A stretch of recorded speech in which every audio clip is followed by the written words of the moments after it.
What is the surface of the Earth made of? Think about the ground beneath your feet, your car and your house. The surface of our planet is known as the Earth's crust. The crust is composed of nothing but rocks, soil, and minerals. Let us engage in a 5-dimensional journey to understand the beautiful rocks. Rocks are made of various minerals and contain organic materials such as fossilized plants or animals. There are 3 types of rocks: igneous rocks, sedimentary rocks, metamorphic rocks. The process of weathering breaks down bedrock. Erosion occurs when pieces of weathered rock are displaced. Deposition is when pieces of weathered rock, sediments, are deposited at the bottom of lakes and rivers. Metamorphism, sedimentary and igneous rocks can be subjected to heat and pressure and transform into metamorphic rock. Volcanism, sedimentary, igneous or metamorphic rocks are buried deep within the earth by the movement of tectonic plates. They melt, forming magma.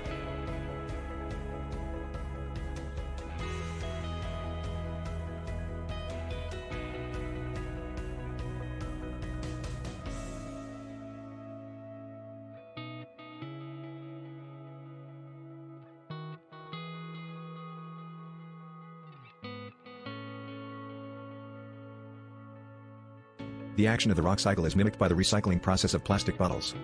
At the recycling center, mounds of plastic are sorted according to the type of material and compressed into bales containing more than 7,200 bottles.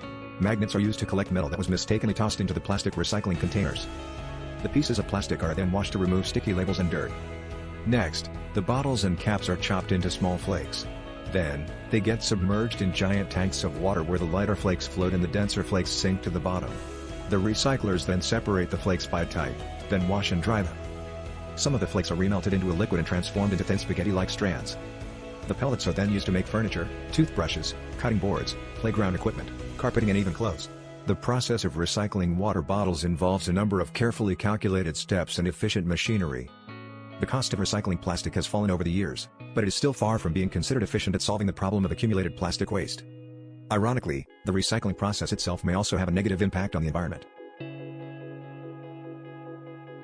The recycling process cannot occur without the trucks that collect the recyclables, or without the action of workers or worker-operated machines who physically sort the plastic into different types. It cannot occur without the decision to compact the enormous amounts of plastic into bales, or the bale breaker machines that break up the bales into smaller pieces. The entire process from start to finish must occur with precision. It requires human input, energy expenditure and resources. On Earth, resources are being recycled indefinitely at a much larger and efficient pace. As we have learned so far, any successful man-made recycling process must be well planned and executed by someone with intelligence, will, knowledge and power. Thus, the rock cycle, which is an equally delicate and very beneficial process, must be the work of an even higher source of intelligence, knowledge, and power. When we observe how the rock cycle unfolds, we can witness the signs of its creator. At the micro level, for the rock cycle to exist, minerals within each rock need to possess specific physical and chemical properties. At the macro level, the rock cycle functions through the apparent collaboration between the sun, the atmosphere, the oceans, the force of gravity and the solar and galactical systems in which they all exist. If volcanoes were not able to release the heat within the Earth, temperatures in the Earth's core would rapidly rise. What do you think would happen? What would happen if volcanoes erupted constantly, with no intermission? The planet would soon be covered in molten lava.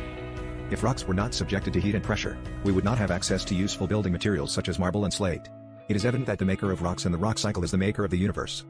That is because it was necessary to set the right conditions from the very beginning, the Big Bang, in order to create and sustain the presence of rocks.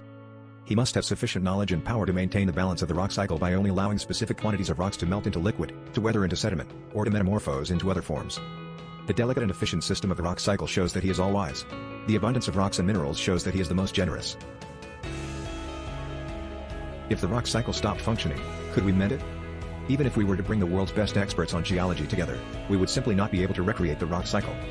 It is clear that rocks and minerals are necessary for life. We get our food, construction materials, cars, computers, phones and many other products from the rock cycle. The true bestower of the rock cycle wants from us in return for his precious gift. Remembrance, realizing that there is a creator of rocks and the rock cycle.